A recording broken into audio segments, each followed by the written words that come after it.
बच्चों देखो, ज्ञान बढ़ाओ, पढ़ते जाओ, बढ़ते जाओ। शिक्षा दर्शन। जी हाँ, पढ़ाई के साथ मस्ती भी। यह शिक्षा विभाग राजस्थान सरकार द्वारा बच्चों को टीवी के माध्यम से पढ़ाई का अपना एक अनूठा रोचक कार्यक्रम है। डीडी राजस्थान के अलावा अन्य 13 नेटवर्क चैनल पर एक साथ प्रसारित किया जा रहा है, जिसका नाम है शिक्षा दर्शन। इसके अंतर्गत आप कक्षा 1 से 12 तक वीडियो के माध्यम से अध्ययन कर सकते हैं। इस कार्यक्रम से आपको घर बैठे 5 दिन सभी विषयों की विषय वस्तु अत्यंत रोचक तरीके से समझाई जाएगी तथा शनिवार को विभिन्न क्षेत्रों की जानकारी आपको दी जाएगी। यह 3.25 घंटे चलने वाला कार्यक्रम है। राजस्थान राज्य शैक्षिक अनुसंधान एवं प्रशिक्षण परिषद उदयपुर के तत्वावधान में तैयार किया गया है। यह कार्यक्रम इस प्रकार रहेगा: कक्षा 9 से 10 दोपहर 12:30 से 1:30 बजे तक, कक्षा 11 से 12 1:30 बजे से 2:30 बजे तक व कक्षा 1 से 8 तक का कार्यक्रम 3 बजे से 4:15 तक रहेगा। नमस्कार बच्चों, राजस्थान सरकार के शिक्षा दर्शन प्रोग्राम में आप सभी का स्वागत है। आशा है आपको ये प्रोग्राम बहुत अच्छा लग रहा होगा और आप इस प्रोग्राम के माध्यम से अपने ज्ञान में वृद्धि भी कर रहे होंगे। तो चलिए देखते हैं कि वीडियो के माध्यम से आज हम कक्षा 6 से 8 में क्या क्या पढ़ेंगे। तो बच्चों, कक्षा 6 से 8 में आज हम गणित विषय लेकर के आए हैं और कक्षा 6 में गणित विषय में हम पढ़ेंगे पूर्ण संख्याएं, संख्या रेखा, पूर्ण संख्याओं की संक्रियाएं। कक्षा 7 गणित के विषय में आज हम जानेंगे परिमेय संख्याओं का योग। और बच्चों, कक्षा 8 में हम परिमेय संख्याओं की वितरकता का ज्ञान लेंगे। बच्चों, पाठ को समझने और पढ़ने के बाद हम उससे संबंधित प्रश्नों को भी करेंगे। तो बच्चों, इन सब चीज़ों के लिए आपको किन चीज़ों की आवश्यकता है? बिल्कुल सही, कॉपी पेन के साथ आज आप पेंसिल रबड़ भी लेकर के बैठें, जिससे क्या होगा, कुछ मुख्य मुख्य बातें जो बताई जाएंगी आप उनको लिखते जाएं और अंत में जो प्रश्न पूछे जाएंगे उसका उत्तर आपको आसानी से मिल जाएगा। तो आइए शुरू करते हैं आज का पाठ।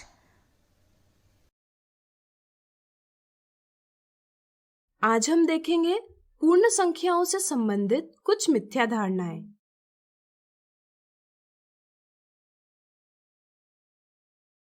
मिथ्या धारणा 1, सबसे छोटी प्राकृत संख्या कौन सी है? कई बार प्राकृत संख्याएं और पूर्ण संख्याओं के समझ में उलझन के कारण शून्य को सबसे छोटी प्राकृत संख्या समझा जाता है। यह एक गलत समझ है। सही समझ है प्राकृत संख्याएं 1 से शुरू होती है, इसलिए सबसे छोटी प्राकृत संख्या 1 है। शून्य एक प्राकृत संख्या नहीं है, बल्कि यह एक पूर्ण संख्या है। मिथ्या धारणा 2, निम्नलिखित कथनों में कौन सा कथन सत्य है? प्राकृत संख्याओं के संग्रह यानी कलेक्शन में शून्य मिलाकर पूर्ण संख्याओं का संग्रह यानी कलेक्शन प्राप्त होता है। इसका मतलब सभी प्राकृत संख्याएं पूर्ण संख्याएं होती हैं। कई बार यह गलत समझ होती है कि सभी पूर्ण संख्याएं भी प्राकृत संख्याएं होती है। यह गलत समझ है क्योंकि प्राकृत संख्याओं में शून्य नहीं आता। मिथ्या धारणा 3, किन्हीं 2 पूर्ण संख्याओं के बीच कितनी पूर्ण संख्याएं हैं, यह कैसे पता किया जाता है? कई बार यह गलत समझ बन जाती है कि बड़ी संख्या से छोटी संख्या घटाकर 2 पूर्ण संख्याओं के बीच कितनी पूर्ण संख्याएं हैं, यह पता लगाया जा सकता है। 2 संख्याओं के बीच कितनी संख्याएं हैं, यह पता करने के लिए बड़ी संख्या से छोटी संख्या और 1 घटाना सही है, यानी कि ऑप्शन 2 सही है। इस वीडियो से आज हमने देखी पूर्ण संख्याओं से संबंधित कुछ मिथ्या धारणाएं। इन मिथ्या धारणाओं को दूर कर अब आपकी पूर्ण संख्याओं की समझ बन गई होगी। इस वीडियो से आज हम सीखेंगे संख्या रेखा यानी नंबर लाइन पर पूर्ण संख्याओं यानी होल नंबर्स का योग यानी एडिशन, व्यवकलन यानी सब्ट्रैक्शन और गुणन यानी मल्टीप्लिकेशन की संक्रियाएं।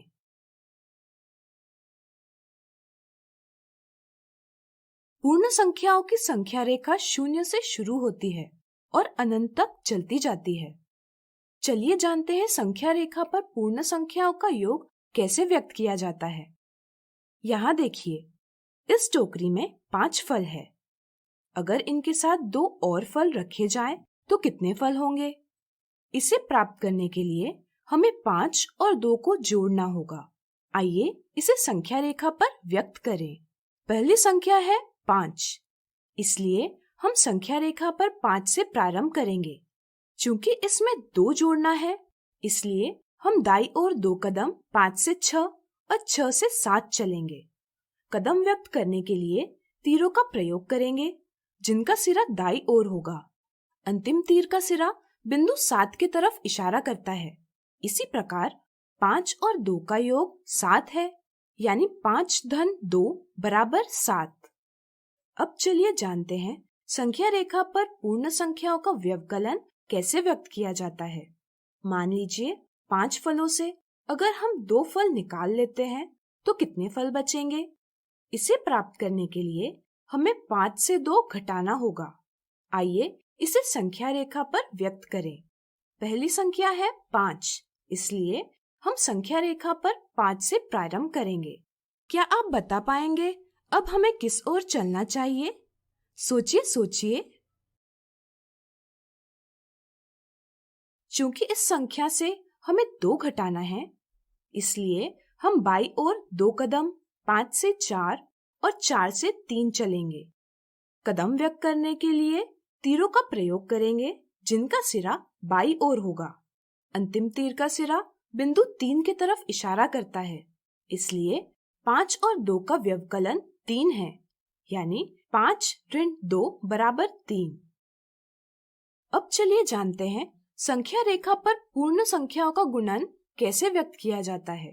यहाँ देखिए, इस टोकरी में 5 फल है। अगर इसके साथ इतने ही फलों की और 2 टोकरियां रखी जाती है तो कितने फल होंगे?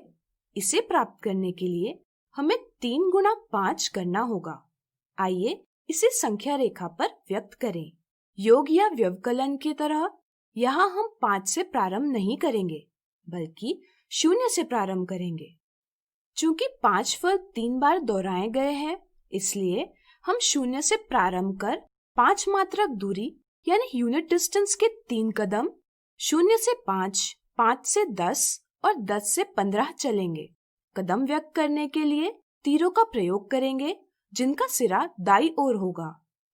अंतिम तीर का सिरा बिंदु 15 की तरफ इशारा करता है, इसलिए वह दी संख्याओं का गुणनफल यानी प्रोडक्ट है, यानी कि 3 गुना 5 बराबर 15।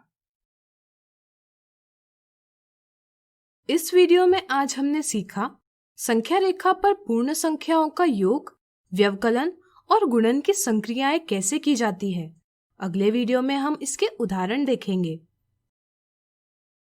आज हम देखेंगे संख्या रेखा पर पूर्ण संख्याओं पर होने वाली निम्नलिखित गणितीय संक्रियाओं के उदाहरण।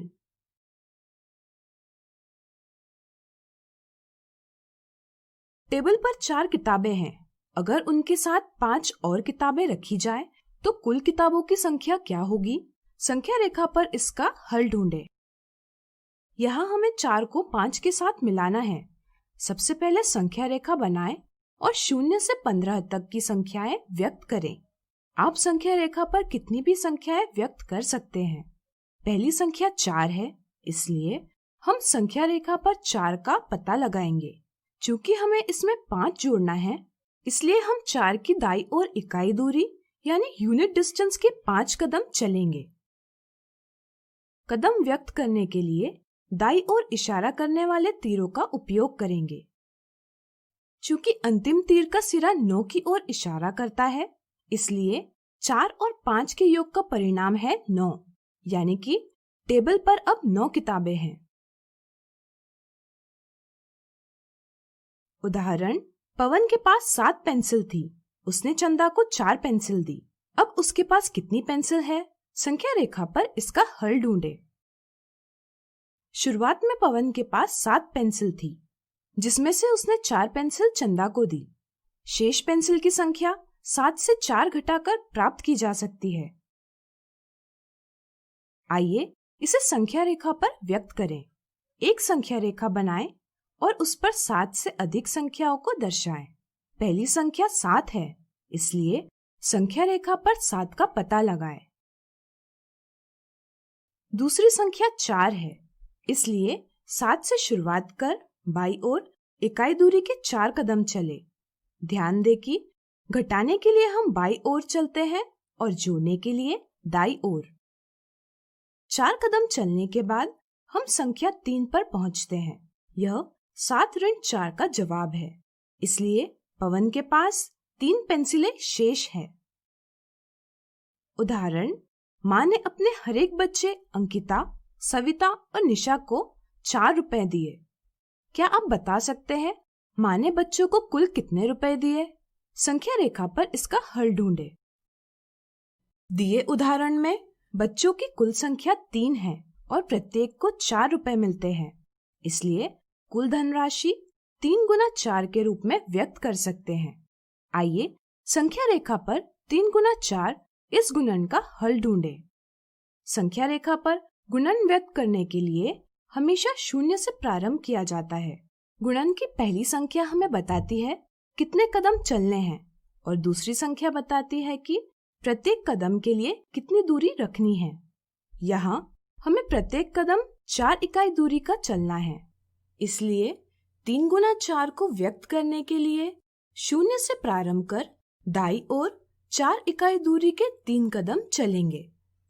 अंतिम कदम हमें संख्या 12 पर पहुंचाता है। यह 3 गुना 4 का हल है। इस तरह से माँ ने अपने बच्चों को कुल 12 रुपए दिए। इस वीडियो में हमने देखे संख्या रेखा पर पूर्ण संख्याओं पर होने वाली निम्नलिखित गणितीय संक्रियाओं के उदाहरण।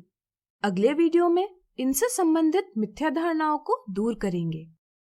आज हम देखेंगे संख्या रेखा पर पूर्ण संख्याओं पर होने वाली निम्नलिखित गणितीय संक्रियाओं से संबंधित मिथ्या धारणाएं। मिथ्या धारणा 1, 1 धन 4 संख्या रेखा पर किस प्रकार व्यक्त किया जाता है? संख्या रेखा पर पूर्ण संख्याओं का योग करते समय कई बार 0 से प्रारंभ किया जाता है। यह एक गलत समझ है। इस समझ के साथ ऑप्शन 1 यह गलत जवाब दिया जाता है। इसी तरह 1 और 4 का योग 1 और 4 के बीच तीर बनाकर भी व्यक्त किया जाता है। यह भी गलत समझ है। सही समझ है 1 और 4 का योग संख्या रेखा पर व्यक्त करते समय पहली संख्या से प्रारंभ कर इकाई दूरी यानी यूनिट डिस्टेंस के 4 कदम दाईं ओर बढ़ाए जाते हैं, जिससे परिणाम 5 प्राप्त होता है। इस समझ से ऑप्शन 3 यह सही जवाब है। मिथ्या धारणा 2, 6 ऋण 4 संख्या रेखा पर किस प्रकार व्यक्त किया जाता है? संख्या रेखा पर पूर्ण संख्याओं का व्यवकलन व्यक्त करते समय कई बार 6 ऋण 4 के लिए 6 से 5 और 5 से 4 तक तीर बनाए जाते हैं। इस गलत समझ के साथ ऑप्शन 1 यह जवाब दिया जाता है। इसी तरह 6 ऋण 4 का व्यवकलन 6 से 4 तक एक ही तीर बनाया जाता है। यह भी गलत समझ है। सही समझ है 6 ऋण 4 का व्यवकलन करते समय 6 से प्रारंभ कर इकाई दूरी यानी यूनिट डिस्टेंस के 4 कदम बाईं ओर बढ़ाए जाते हैं। 4 कदम चलने के बाद हम संख्या 2 पर पहुंचते हैं। यह 6 ऋण 4 का जवाब है। मिथ्या धारणा 3, 3 गुना 2 संख्या रेखा पर कैसे व्यक्त करेंगे? कई बार संख्या रेखा पर गुणन व्यक्त करते समय पहली संख्या 3 से प्रारंभ किया जाता है और इकाई दूरी के 2 कदम दाईं ओर बढ़ाए जाते हैं। यह गलत समझ है। गुणन करते समय 0 से प्रारंभ करना सही समझ है। गुणन में पहली संख्या हमें बताती है कितने कदम चलना है और दूसरी संख्या बताती है कि प्रत्येक कदम के लिए कितनी दूरी रखनी है। इसलिए संख्या रेखा पर 0 से शुरुआत कर 2 इकाई दूरी के 3 कदम चलेंगे। इस समझ से हमें सही जवाब ऑप्शन 2 प्राप्त होगा। कई बार इस सही समझ में उलझन के कारण 2 इकाई दूरी के 3 कदम चलने के स्थान पर 3 इकाई दूरी के 2 कदम चले जाते हैं। हालांकि इससे जवाब तो सही प्राप्त होता है, लेकिन यह एक गलत समझ है क्योंकि यह 2 गुणा 3 दर्शाता है, जबकि हमें 3 गुणा 2 दर्शाना है और इसलिए ऑप्शन 3 भी गलत जवाब है।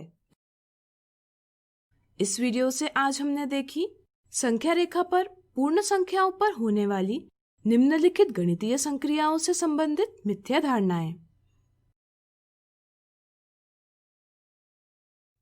आज हम सीखेंगे परिमेय संख्याओं का योग और योज्य प्रतिलोम। मान लीजिए हम दाईं दिशा में मापी गई दूरी को धन चिन्ह से और बाईं दिशा में मापी गई दूरी को ऋण चिन्ह से निरूपित करते हैं। अब सोचिए, अगर एक गाड़ी 9/4 किलोमीटर की दूरी दाईं दिशा में तय करती है और फिर मुड़कर 3/4 किलोमीटर की दूरी बाईं दिशा में तय करती है, तो प्रारंभिक स्थिति से अंतिम स्थिति तक की दूरी कैसे प्राप्त की जा सकती है? सोचिए।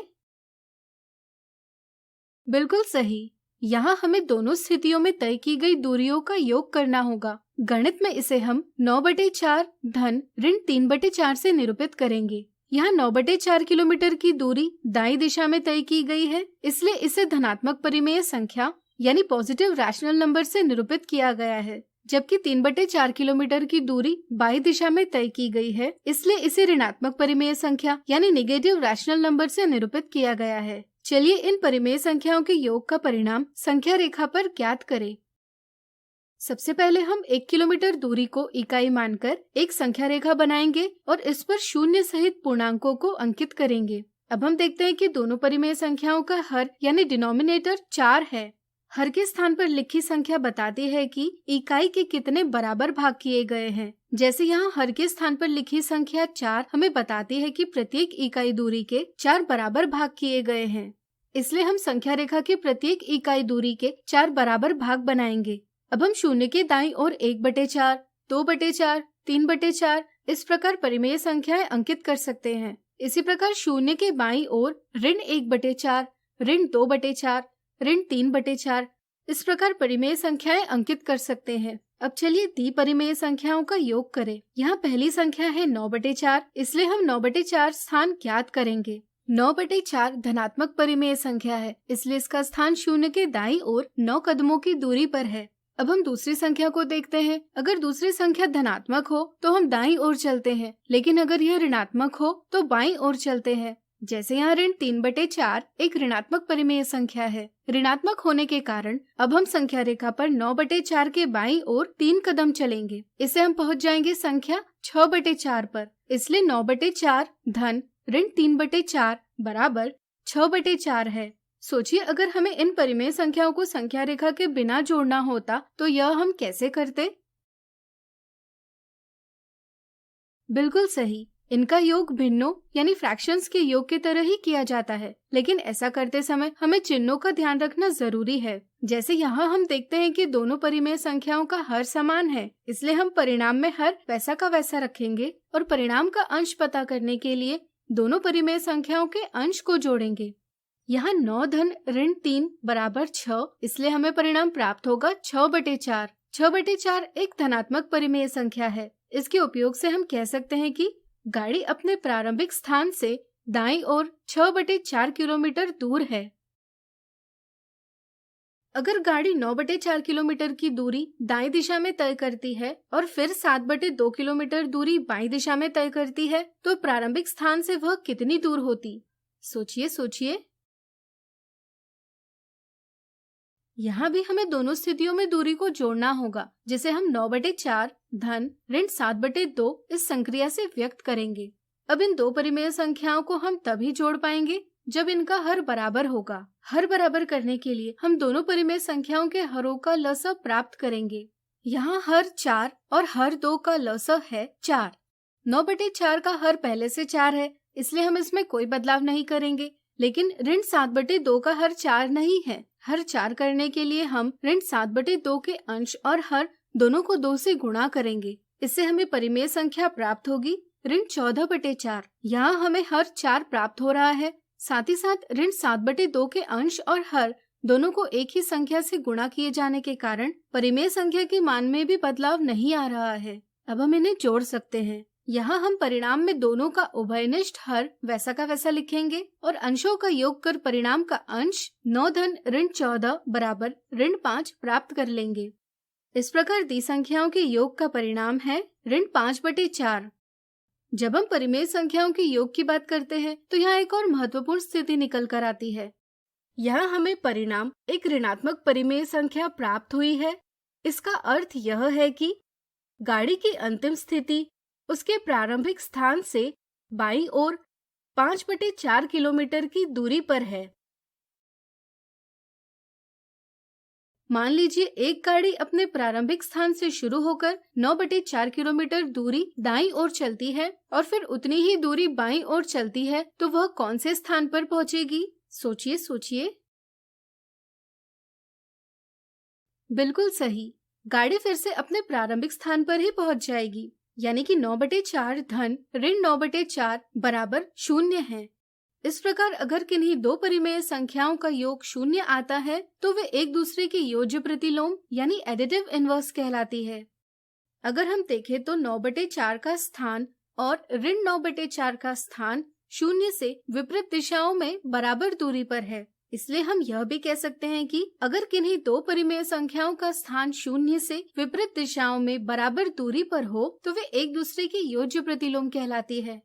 किसी परिमेय संख्या का योज्य प्रतिलोम उसका चिन्ह बदलकर प्राप्त होता है। तो अब आपको योज्य प्रतिलोम की समझ बन गई होगी। इस प्रकार आज हमने सीखा परिमेय संख्याओं का योग और योज्य प्रतिलोम। अगले वीडियो में कुछ उदाहरणों से इन्हें और अच्छे से जानेंगे। आज हम देखेंगे परिमेय संख्याओं के योग के उदाहरण।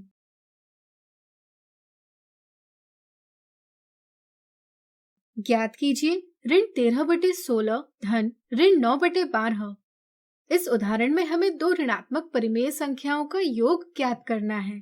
यहाँ हम देखते हैं कि दोनों परिमेय संख्याओं का हर समान नहीं है, इसलिए आइए इसे बराबर करें। यहाँ 16 और 12 का लसअ है 48, इसलिए हम दोनों परिमेय संख्याओं का हर 48 करेंगे। अगर हम ऋण 13/16 के अंश और हर दोनों को 3 से गुणा करें तो हमें परिमेय संख्या ऋण 39/48 प्राप्त होगी। इसी प्रकार ऋण 9/12 के अंश और हर दोनों को 4 से गुणा करने पर परिमेय संख्या ऋण 36/48 प्राप्त होगी। अब चूंकि हर बराबर है इसलिए हम इनका योग कर सकते हैं। इनके योग का परिणाम आएगा ऋण 75/48। मानक रूप यानी स्टैंडर्ड फॉर्म में व्यक्त करने के लिए हम देखते हैं कि 75 और 48 का मोसो यानी HCF है 3, इसलिए हम अंश और हर दोनों को 3 से विभाजित करेंगे। विभाजन का परिणाम आएगा ऋण 25/16। यह दिए सवाल का जवाब है। अगला उदाहरण, मान लीजिए तापमान में हुई वृद्धि को धन चिन्ह से और गिरावट को ऋण चिन्ह से निरूपित किया जाता है। इस आधार पर निम्नलिखित सवाल का हल ज्ञात कीजिए। राहुल के कमरे का तापमान 26 और 1/2 डिग्री सेल्सियस था। अगर कमरे के तापमान में 3 और 1/7 डिग्री सेल्सियस की वृद्धि होती है तो वृद्धि के बाद कमरे का तापमान क्या होगा? उदाहरण से पता चलता है कि प्रारंभिक तापमान बराबर 26 और 1/2 डिग्री सेल्सियस है, इसलिए यहाँ हम कह सकते हैं कि तापमान में 3 और 1/7 डिग्री सेल्सियस से वृद्धि हुई है। इस तरह से परिवर्तन के बाद का तापमान पता करने के लिए हमें प्रारंभिक तापमान में वृद्धि को जोड़ना होगा। तो चलिए 26 और 1/2 धन 3 और 1/7 का परिणाम ज्ञात करें। पहले हम परिमेय संख्याओं को अंश बटे हर के रूप में व्यक्त कर लेंगे। 26 और 1/2 को हम 53/2 और 3 और 1/7 को 22/7 के रूप में व्यक्त कर सकते हैं। अब हम इनका योग करेंगे। पहले हम लसअ के उपयोग से इनके हर बराबर करेंगे। 2 और 7 का लसअ है 14, इसलिए 53/2 के अंश और हर दोनों को 7 से गुणा करेंगे, जिससे हमें इसकी तुल्य परिमेय संख्या 371/14 प्राप्त होगी। इसी तरह हम 22/7 के अंश और हर दोनों को 2 से गुणा करेंगे तो हमें इसकी तुल्य परिमेय संख्या प्राप्त होगी 44/14। फिर हम इनका योग करेंगे। इसके लिए हम हर वैसा का वैसा रखेंगे और अंशों को जोड़ेंगे। इससे हमें परिणाम प्राप्त होगा 415/14। इसे ही हम 29 और 9/14 के रूप में भी व्यक्त कर सकते हैं। इसे ही हम एक और आकर्षक विधि से हल कर सकते हैं। हम 26 और 1/2 में 26 पूर्ण है और 1/2 पूर्ण नहीं है, इसलिए इसे हम 26 धन 1/2 के रूप में लिख सकते हैं। इसी तरह 3 और 1/7 को 3 धन 1/7 के रूप में लिख सकते हैं, यानी कि 26 और 1/2 धन 3 और 1/7 बराबर 26 धन 1/2 धन 3 धन 1/7। इसे ही हम 26 धन 3 धन 1/2 धन 1/7 लिख सकते हैं, जो कि बराबर है 29 धन 1/2 धन 1/7 के। अब हम 1/2 धन 1/7 को जोड़ेंगे। यह हम इस प्रकार करेंगे। अब हम 29 और 9/14 को साथ रख देंगे, जिससे हमें 29 और 9/14 यह परिणाम प्राप्त होगा। है ना यह मजेदार विधि? आज हमने देखे परिमेय संख्याओं के योग के उदाहरण। अगले वीडियो में हम देखेंगे इनसे जुड़ी कुछ मिथ्या धारणाएं। आज हम देखेंगे परिमेय संख्याओं के योग से जुड़ी कुछ मिथ्या धारणाएं। मिथ्या धारणा 1, अध्यापक ने बच्चों से 7/8 का योज्य प्रतिलोम यानी एडिटिव इनवर्स पूछा। इस पर तारा ने जवाब दिया 8/7, समीर ने जवाब दिया 0 और श्रेया ने जवाब दिया ऋण 7/8। क्या आप बता सकते हैं कि इनमें से कौन सही है? कुछ बच्चों को योज्य प्रतिलोम की सही समझ नहीं होती। वे समझते हैं कि किसी परिमेय संख्या यानी रैशनल नंबर का योज्य प्रतिलोम उस संख्या के अंश और हर को एक दूसरे से बदलकर प्राप्त किया जाता है। जैसे तारा ने 7/8 का योज्य प्रतिलोम 8/7 बताया है, लेकिन यह एक गलत समझ है, इसलिए तारा का जवाब गलत है, यानी ऑप्शन 1 गलत जवाब है। इसी तरह कुछ बच्चे योज्य प्रतिलोम की व्याख्या रटकर याद कर लेते हैं, वे इसका अर्थ नहीं समझ पाते। व्याख्या में 0 का प्रयोग होने के कारण अक्सर बच्चे यह समझते हैं कि किसी भी संख्या का 0 एक योज्य प्रतिलोम है, लेकिन यह भी सही समझ नहीं है, इसलिए ऑप्शन 2 भी गलत जवाब है। ध्यान रहे, अगर किन्हीं दो परिमेय संख्याओं का योग 0 हो तो वे एक दूसरे की योज्य प्रतिलोम कहलाती है। या हम यह भी कह सकते हैं कि अगर दो परिमेय संख्याएं 0 से विपरीत दिशाओं में समान दूरी पर हो तो वे एक दूसरे की योज्य प्रतिलोम होती है। चूँकि 7/8 में ऋण 7/8 जोड़ने पर हमें 0 प्राप्त होता है, इसलिए 7/8 का योज्य प्रतिलोम है ऋण 7/8, इसलिए ऑप्शन 3 सही जवाब है। मिथ्या धारणा 2, ज्ञात कीजिए ऋण 3/5 धन ऋण 1/5। कुछ बच्चे परिमेय संख्याओं का योग करते समय साधारण गलतियां करते हैं। जैसे कुछ बच्चे चिन्हों को नजरअंदाज कर देते हैं और योग प्राप्त करते हैं 4/5। इसी तरह उन्हें यह भी मिथ्या धारणा होती है कि ऋण ऋण धन होता है, यानी कि दो ऋणात्मक परिमेय संख्याओं का योग धनात्मक आएगा। यह भी एक कारण है कि वे ऑप्शन 1 यह गलत जवाब देते हैं।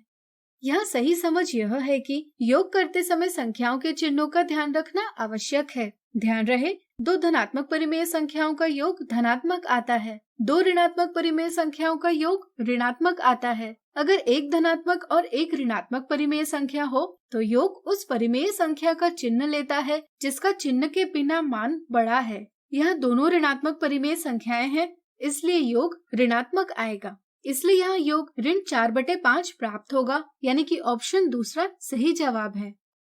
कुछ बच्चे योग करते समय अंशों को जोड़कर परिणाम का अंश ऋण 3 धन ऋण 1 बराबर ऋण 4 प्राप्त करते हैं। इसी तरह हरों को जोड़कर परिणाम का हर 5 धन 5 बराबर 10 प्राप्त करते हैं। इस तरह से उन्हें परिणाम प्राप्त होता है ऋण 4/10। यह भी एक गलत समझ है, जिससे ऑप्शन 3 यह गलत जवाब दिया जाता है। यह मिथ्या धारणा भाग और पूर्ण की सही समझ न होने के कारण उत्पन्न होती है। चलिए इसे दूर करें। यहाँ देखिए, यहाँ 1/4 है और 2/4 है। अगर हम इन्हें एक साथ रखेंगे तो हमें 3/4 प्राप्त होंगे, न कि 3/8। तो अब आपकी परिमेय संख्याओं से संबंधित मिथ्या धारणाएं दूर हुई होंगी। आज हमने देखी परिमेय संख्याओं के योग से जुड़ी कुछ मिथ्या धारणाएं। आज हम सीखेंगे परिमेय संख्याओं के योग एवं व्यवकलन पर गुणन की वितरकता।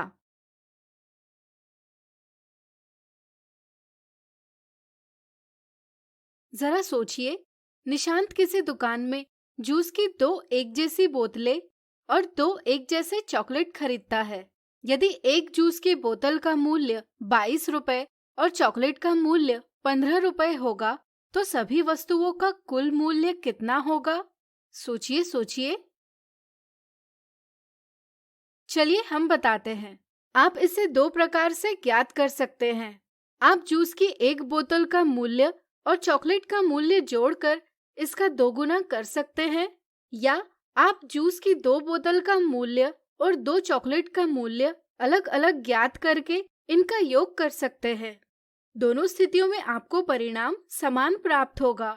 हम कह सकते हैं कि 2 गुणा 22 धन 15 बराबर 2 गुणा 22 धन 2 गुणा 15 है।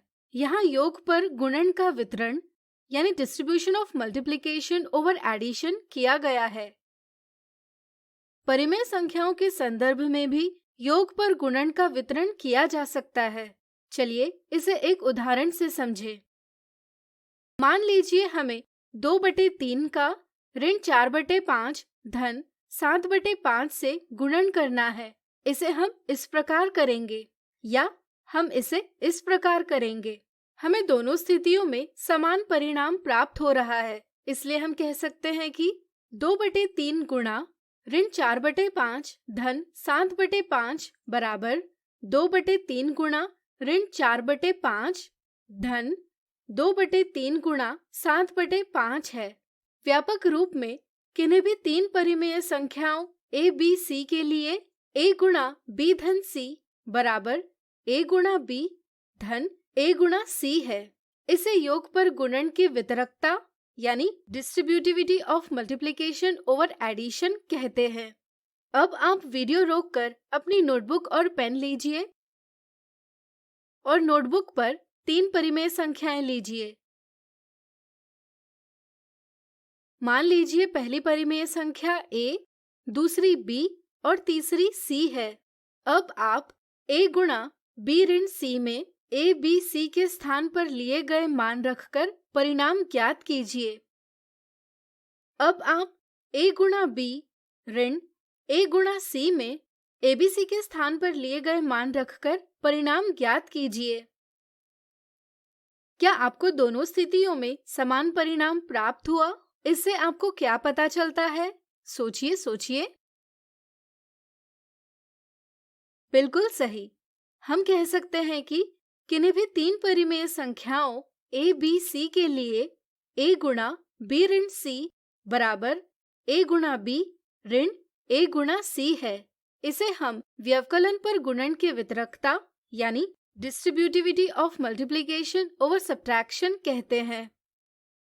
अब आपकी योग एवं व्यवकलन पर गुणन की वितरकता की समझ बन गई होगी। तो आज हमने सीखा परिमेय संख्याओं के योग एवं व्यवकलन पर गुणन की वितरकता। अगले वीडियो में इनसे जुड़े कुछ उदाहरण देखेंगे। आज हम देखेंगे परिमेय संख्याओं के योग एवं व्यवकलन पर गुणन की वितरकता से संबंधित कुछ उदाहरण।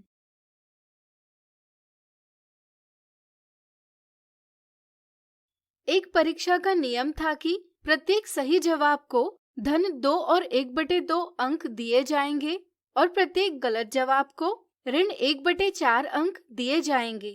यदि चेतन ने 100 सवालों में से आधे सही और आधे गलत जवाब दिए तो ज्ञात कीजिए उसे कितने अंक प्राप्त होंगे। चेतन ने 100 सवालों में से आधे सही और आधे गलत जवाब दिए।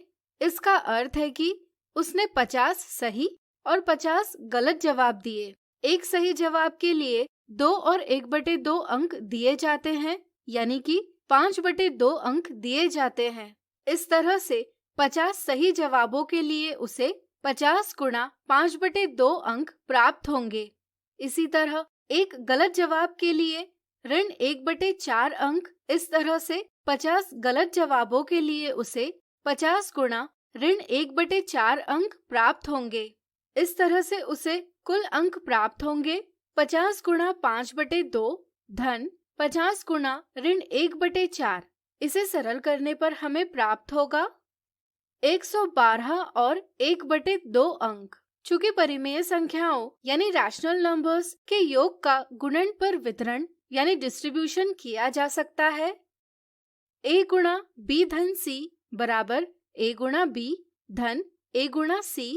इसलिए हम 50 गुणा 5/2 धन 50 गुणा ऋण 1/4 को 50 गुणा 5/2 धन ऋण 1/4 इस प्रकार भी लिख सकते हैं। इसे सरल करने पर परिणाम आएगा 112 और 1/2 अंक।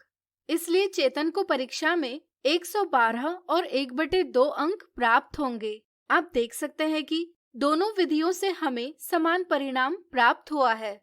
चलिए अगला उदाहरण देखें।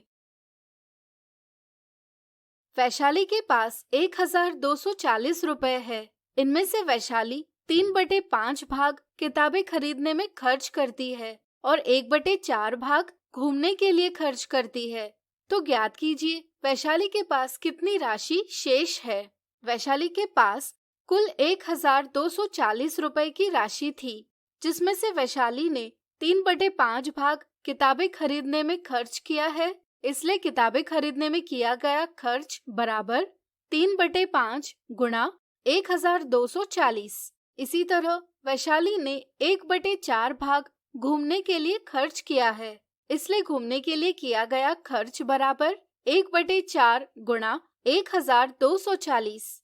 इसलिए शेष राशि बराबर कुल राशि ऋण किताब खरीदने में किया गया खर्च ऋण घूमने के लिए किया गया खर्च।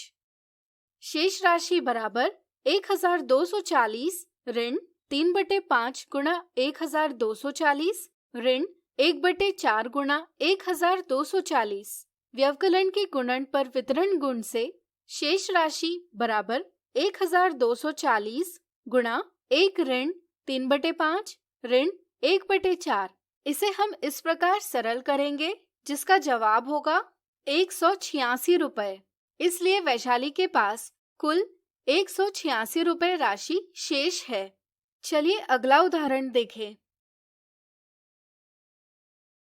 उचित गुणों का प्रयोग करते हुए इसका मान ज्ञात कीजिए। परिमेय संख्याओं के लिए योग क्रम विनिमेय यानी कम्यूटेटिव है, इसलिए हम इन दोनों संक्रियाओं को एक साथ रख सकते हैं। परिमेय संख्याओं के योग पर गुणन के वितरण गुण से हम ऋण 2/5 को कोष्ठक के बाहर लेंगे तथा इस प्रकार से हल करेंगे। अब हम इस कोष्ठक को सरल करने के लिए दोनों संख्याओं के हर समान करेंगे। इसे सरल करने पर हमें परिणाम प्राप्त होगा ऋण 33/35। तो आज हमने देखे परिमेय संख्याओं के योग एवं व्यवकलन पर गुणन की वितरकता से संबंधित कुछ उदाहरण। अगले वीडियो में इनसे जुड़ी कुछ गलतियां देखेंगे। आज हम देखेंगे परिमेय संख्याओं के योग एवं व्यवकलन पर गुणन की वितरकता से संबंधित कुछ गलतियां।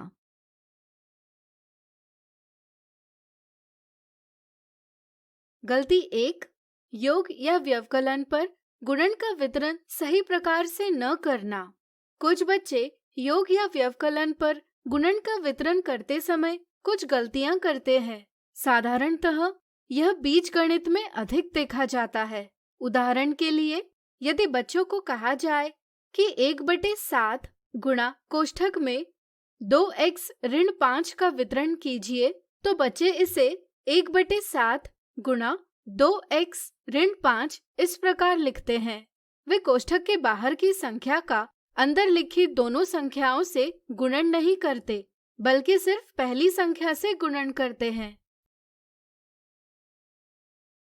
ध्यान रहे, सही परिणाम प्राप्त करने के लिए कोष्ठक के बाहर लिखी संख्या का गुणन कोष्ठक के अंदर लिखी सभी संख्याओं से करना आवश्यक है।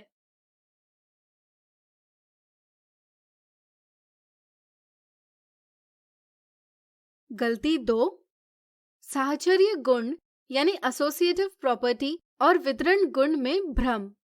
कुछ बच्चों को साहचर्य गुण और वितरण गुण में भ्रम होता है क्योंकि दोनों गुण कोष्ठकों के प्रयोग से संबंधित है। यदि उन्हें पूछा जाए कि 2/3 गुणा कोष्ठक में 1/5 धन 3/11 बराबर कोष्ठक में 2/3 गुणा 1/5 धन 2/3 गुणा 3/11 दिए गए समीकरण यानी इक्वेशन में कौन से गुण का प्रयोग हुआ है, तो कोष्ठकों को देखकर वे बताते हैं कि इस समीकरण में साहचर्य गुण का प्रयोग हुआ है। यह समझना आवश्यक है कि यहाँ योग का गुणन पर वितरण किया गया है। चलिए इस गलती को एक आसान उदाहरण से दूर करें। मान लीजिए एक थैले में 5 अमरूद और 3 आम रखे गए और ऐसे 7 थैले हो तो फलों की कुल संख्या क्या होगी? हम एक थैले में कितने फल रखे हैं यह ज्ञात करके इनका गुणा 7 से कर सकते हैं, यानी 7 गुणा 5 धन 3, या हम सभी थैलों में अमरूद और आम की संख्या अलग अलग ज्ञात करके इनका योग कर सकते हैं, जैसे 7 गुणा 5 धन 7 गुणा 3। दोनों तरीकों से फलों की संख्या बराबर ही आएगी। यहाँ हमने 7 से 5 और 3 दोनों को गुणा किया है। इस तरह से यहाँ हमने योग का गुणन पर वितरण किया है। यह परिमेय संख्याओं के संदर्भ में भी सत्य है, इसलिए इस समीकरण में वितरण गुण का प्रयोग किया गया है। गलती 3, परिमेय संख्याओं के चिन्हों पर ध्यान न देना। व्यवकलन पर गुणन की वितरकता का प्रयोग करते समय कुछ बच्चे परिमेय संख्याओं के चिन्हों पर ध्यान नहीं देते। यदि बच्चों से पूछा जाए कि ऋण 1/4 गुणा कोष्ठक में 1/5 ऋण 3/5 का परिणाम क्या होगा, तो कुछ बच्चे इसे इस प्रकार हल करते हैं। प्रश्न हल करने का यह तरीका गलत है। इसका सही हल इस प्रकार है। इसलिए वितरकता का प्रयोग करते समय चिन्हों पर ध्यान देना जरूरी है। आज हमने देखी परिमेय संख्याओं के योग एवं व्यवकलन पर गुणन की वितरकता संबंधित कुछ गलतियां।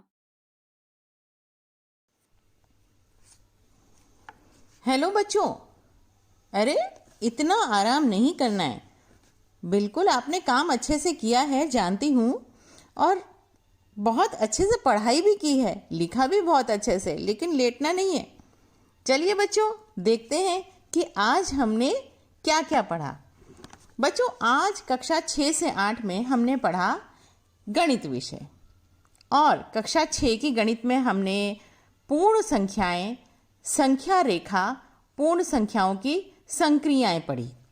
और कक्षा 7 की गणित में आज हमने जाना परिमेय संख्याओं का योग। और बच्चों, इसी के साथ कक्षा 8 में आज आपने क्या पढ़ा? परिमेय संख्याओं की वितरकताएं। बिल्कुल सही बच्चों, आपको गणित विषय की ये तीनों चीजें समझ आ गई होंगी। बिल्कुल खुश हो रहे हैं आप भी टीवी के साथ साथ पढ़ के। तो चलिए एक जरूरी सूचना जरूर सुनिए।